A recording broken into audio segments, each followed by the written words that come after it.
అసలు నమ్మిన భక్తుడి కోసం విజయవాడ కనకదుర్గమ్మ తల్లి ఏం చేసిందో మీకు తెలుసా?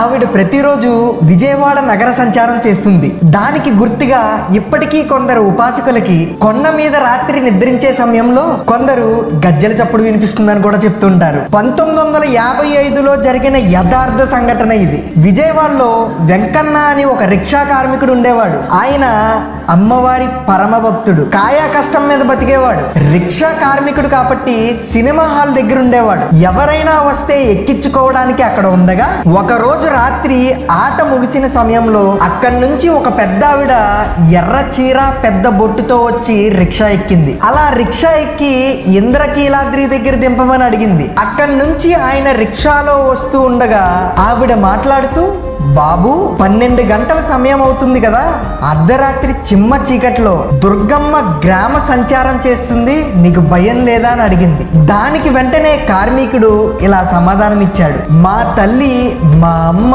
దుర్గమ్మ తల్లి దగ్గర బిడ్డలకు భయం ఎందుకు అని సమాధానం ఇచ్చాడు. కొంత దూరం వెళ్ళగా ఇంద్రకీలాద్రి రాగానే ఏ ఇంటికి వెళ్ళాలమ్మా అని అడగ్గా వెనక నుంచి సమాధానం లేదు. ఏంటి సమాధానం లేదని వెనక్కి తిరిగి చూడగా రిక్షాలో ఆమె లేదు. రిక్షాలో లేదేంటని చెప్పి అటు ఇటు చూడగానే పక్కనే ఉన్న అమ్మవారి గుడి పైన మెట్ల మీద ఎక్కుతూ కనిపిస్తుంది. అదేంటమ్మా డబ్బులు ఇవ్వలేదని చెప్పి కార్మికుడు అడగ్గా, నీ తలపాగాలో పెట్టాను చూడు అంటుంది. అందులో చూడగానే అమ్మవారి బంగారపు గాజు 10 రూపాయలు ఉన్నాయి. ఆయనకు వెంటనే అర్థం అవుతుంది, రిక్షా ఎక్కింది ఎవరో కాదు, అమ్మల గన్నమ్మ మా ఇంద్రకీలాద్రి దుర్గమ్మ అని. దాంతో ఒక్కసారిగా ఆనందంతో వెర్రి కేకలు వేయడం మొదలు పెట్టాడు. చుట్టుపక్కల ఉన్న వాళ్ళంతా వచ్చి ఏమైంది అని అడగ్గా వారికి జరిగిందంతా చెప్పి బ్రాహ్మణ వీధిలో ఉన్న అమ్మవారు ఉపాసకులకు వచ్చిందని, అమ్మవారే నా రిక్షా ఎక్కారని అందరికీ వివరించాడు. జై దుర్గా భవాని, జై శ్రీరామ్.